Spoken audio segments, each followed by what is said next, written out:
Everyone, কেমন আছো তোমরা সবাই? শ্রাবণীর গল্পের অন্যটি ব্লগে তোমাদের সবাইকে স্বাগত জানাচ্ছি। এখন বাজে সকাল 7:30। এই কদিন বেশ ভালোই বৃষ্টি হচ্ছিল, তার জন্য আজকে সকালবেলা খিচুড়ি রান্না করবো ভেবেছিলাম, কিন্তু দেখছি সকালবেলা মোটামুটি একটু রোদ্র উঠেছে, কিন্তু তাই বলে কি খিচুড়ি খাওয়াটা বাদ দেওয়া যায় বলো? তো চলো সকাল সকাল ঘুম থেকে উঠে চা করে নিয়েছি, চায়ের পরেই বসিয়ে দিয়েছি খিচুড়ি। কিন্তু আমি একটু দেখি। তো দেখো এই যে হচ্ছে চা, আর এখানে জিরে ভাজা রেখে দিয়েছি, এটাকে বাটনা করে এর উপরে দিয়ে দেবো সবার শেষে। আর এদিকে দেখো আমি এখানে খিচুড়ির জন্য চাল আর ডাল বসিয়ে দিয়েছি, আর এখানে হচ্ছে যে সবজিগুলো দেবো সেই সবজিগুলো এখানে ভাজা বসিয়ে দিয়েছি। এখানে অনেক ধরনের সবজি আছে, আলু, পটল, কুমড়ো, ওল, ঝিঙে, মানে যা যা সবজি মোটামুটি ঘরে ছিল, বেগুন, যা যা ছিল মোটামুটি সব দিয়ে দিয়েছি, কারণ আমার সবজিটা খেতে ভীষণ ভালো লাগে। তো দেখো এখানে ভাজাটা আমার মোটামুটি কমপ্লিট হয়ে গেছে। এবারে ভাজাটা আমি খিচুড়ির যে চাল আর ডাল রয়েছে ওর মধ্যে দিয়ে দেবো। খিচুড়ির মধ্যে যত সবজি দেওয়া যায় তত বেশি খেতে টেস্ট লাগে, তাই আমি যে কটা সবজি ঘরে ছিল মোটামুটি আলু, কুমড়ো, পটল, ওল, তারপরে ঝিঙে, যা যা ছিল মোটামুটি দিয়ে দিয়েছি। আমার তো ভীষণ সবজি খেতে ভালো লাগে, জানো তো। বিয়ের আগে আমি এত সবজি খেতামই না, কিন্তু তারপর থেকে বলতে প্রায় 2-3 বছর হলো, মানে তারপর থেকেও বলা যায় না, প্রায় 2-3 বছর হলো আমি সবজিটা মোটামুটি ভীষণ ভালো খাচ্ছি। সবজিটা খেতে আমার খুব ভালো লাগে, এমনকি যে সব সবজি দিয়ে একটা ঘ্যাট মতন করে সেটাও আমার খুব ভালো লাগছে। কেন লাগছে জানি না, তো সবজি জিনিসটা আমি ভীষণ ভালোবাসছি। তো দেখো এখন দিয়ে দেওয়া হলো খিচুড়ির মধ্যে। এবার খিচুড়িটা ফুটতে লাগবে, আর খিচুড়ি ফুটতে যে আওয়াজটা হয় না, ওটা আমার খুব ভালো লাগে। কেন ভালো লাগে জানি না। দেখো আমার হলুদ দেওয়া হয়েছিল না, তো আমি হলুদ দিয়ে দিলাম, আর যেটুকু লবণ লাগতো সেটুকু লবণ দিয়ে দিলাম। এবার ফুটতে লাগুক, এরপরেই হচ্ছে আমি নামিয়ে নেব।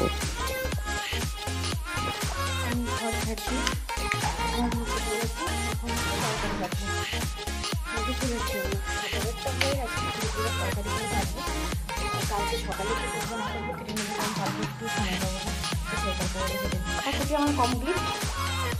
একটা সবজি, অনেক সবজিতে একটা সবজি, এটা হচ্ছে ডাল, এটা হচ্ছে কুমড়ো ভাজা, এটা হচ্ছে শাপলা ভাজা, এটা হচ্ছে শনিবার, সব নিরামিষ, তার জন্য এটা আমি দেখো এগুলো মেজে রেখেছি, এগুলো রাখতে হবে। কাকিয়া কাজ করতো, উনি আজকেও আসেনি, আপনাকে আজকেও আসলে জ্বর এসছে, তো ওই জন্য আসতে পারিনি বলছে। তো সব কাজগুলোই মোটামুটি করে ফেলেছি, ঘর মোছা টোছা সব কমপ্লিট হয়ে গেছে, এখন হচ্ছে পুজোর কাজটা বাকি আছে। তো হাঁপিয়ে গেছি, তো চলো এবার পুজোর কাজটা কমপ্লিট করে আসি। স্নান করে পুজো দিলে তারপরে একটু শান্তি। তো চলো ওটা করে মোটামুটি সব কাজ কমপ্লিট। তোমাদের দাদাকে খেতে দিয়ে দিয়েছি, খাওয়া দাওয়া করছে। আসলে খিচুড়ি করেছিলাম, কিন্তু আজকে রোদ্দু ভীষণ রোদ্দু, দেখো হয়তো বুঝতে পারবো, বাইরেটা দেখে বুঝতে পারবো। এখন ও খাওয়া দাওয়া করে স্কুলে বেরিয়ে গেলে তারপরে খাওয়া দাওয়া করে স্নান করে পুজো করবো। সব কাজ মোটামুটি হয়ে গেছে।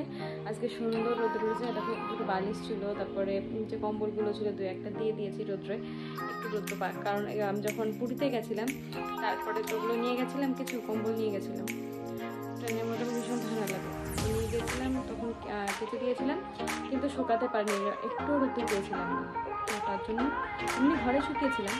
আর 80% ট্রাই করে নিলে না, ঘরে ফ্যানের হাতে দিলে মোটামুটি শুকিয়ে যায়, সেভাবে শুকিয়েছিলাম, রোদ্র ছিল না বলে। দেখো সেই আগে আজকে রোদ্দুর উঠলো, ওই জন্য আজকে এবার বাইরে দিয়ে দিয়েছি যেটুকু যা হবে। তো চলো এখন খাওয়া দাওয়া করবো, ও খাওয়া দাওয়া করছে, স্কুল বেরিয়ে যাবে, তারপরে খাওয়া দাওয়া করে কী করছি না করছি তোমাদেরকে দেখাচ্ছি। তো দেখো সকালবেলা এখন খেতে বসে গেছি। এখানে রয়েছে খিচুড়ি, যেটা সব ধরনের সবজি দিয়ে তোমাদের দেখিয়েছিলাম, আমি সবজি দিয়ে সব কিছু খেতে ভালোবাসি। তো এই দেখো এখন খিচুড়িটা খেয়ে নিচ্ছি, খাওয়া দাওয়া করে তারপরে চলে এসেছিলাম বাইরে। দেখছি লঙ্কা গাছে অনেক লঙ্কা হয়েছে, দেখো অনেক সবুজ, লাল। তো লালটা রেখে দেওয়া হয়েছে, ওটার বীজ দিয়ে যদি আবার গাছ হয় সেই জন্য।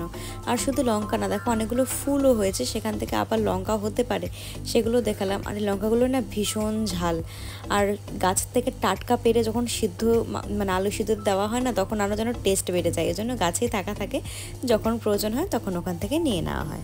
তখন ধরে ফেসবুকে, ইউটিউবে যা যা ভিডিও ছিল সব বসে বসে আপলোড করলাম। এখন যাবো স্নান করতে, মানে এতক্ষণ ধরে কিন্তু এগুলো কিছু করিনি, কিন্তু এখন যেতেই হবে। এখন যাবো স্নান করতে, স্নান করে এসে তারপরে পুজো করবো। একটু লেট হয়ে গেছে, ড্রয়িং শেখানো আছে আবার, তবুও কাজের মধ্যে থাকলে সবসময় ফ্রি থাকা যায়, ভালো থাকা যায়, তো সেই জন্য কাজ বাজগুলো করে নিলাম যেগুলো ছিল। এখন আস্তে আস্তে বসে স্নান পুজোটা করা যাবে, চলো। স্নান পুজো সব সেরে চলে আসলাম, কিন্তু এখন আমার ইচ্ছা করছে কি যেন পেয়ারা খেতে, তার জন্য গাছ থেকে একটা পেয়ারা নিয়ে এসেছি, তারও দেখাচ্ছি। আচ্ছা, অনেক পেয়ারা হয়তো তোমাদের দেখিয়েছিলাম, তার মধ্যে একটা পেয়ারা নিয়ে এসেছি। এখন পেয়ারা খাবো, আর নেল পালিশ তুলেছি, নেল পালিশগুলো পরে নেবো, তারপরে একটু রেস্ট করবো, তারপরে খাওয়া দাওয়া করে আবার ড্রয়িং শেখানো আছে, ড্রয়িংয়ের পরে গান শেখানো আছে, আর তারপরে গিয়ে ফ্রি হবো। বেশ ভালো লাগে, মানে এটাকে আমি খুব চাপ নিই না, কারণ এই জিনিসগুলোকে ভালো লাগে বলে এটা থাকতে বেশি ভালো লাগে। এরকম যদি হতো যে আমাকে কোনো কাজ করতে হচ্ছে না, শুধুমাত্র ওদেরকে নিয়ে থাকতে হচ্ছে, আমি মনে হয় সব থেকে বেশি ভালো থাকতাম, কারণ ওদের সাথে থাকতে আমি ভীষণ ভালোবাসি। তো ওরা মনে হচ্ছে কখন 3টে বাজবে, কখন ওরা আসবে। তো সে যাই হোক, আর সময় তো আস্তে আস্তে এগোবেই। এখন বাজে হচ্ছে 1টা, আর মাত্র 2 ঘন্টা, তারপরে ওরা চলে আসবে, তার মধ্যে আমি খাওয়া দাওয়া করে একটু রেস্ট নিয়ে নেবো। তো চলো এখন এই পেয়ারাটা খাওয়া যাক। অনেকক্ষণ ধরেই শুয়েছিলাম, এবার তো খাওয়া দাওয়া করতে হবে। 2:35 বেজে গেছে, ড্রয়িং শিখতে চলে আসবে ওরা। তো চলো গিয়ে খাওয়া দাওয়া নিয়ে এসেছি, সেটা তোমাদের একটু দেখাই। খিদে পাইনি জানো তো এখনো, কেন কি জানি।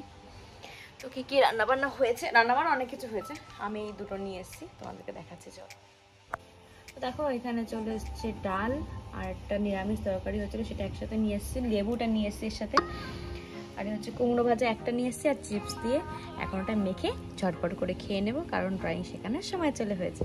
দেখো এখন চলে এসেছি ওপরে ড্রয়িং শেখাতে, দেখো এখানে সবাইকে না আনতে পারবো না একসাথে, এর পাশেও রয়েছে, কিন্তু আজকে সবাই আসেনি, ওদের স্কুলে এক্সাম চলছে, তার জন্য সবাই এসে পৌঁছায়নি, এখনো পৌঁছায়নি বলতে আজকে হয়তো সবাই আসতে পারবে না। তো যে কজন আছে সে কজনকে নিয়ে এখন শেখাই যাবে।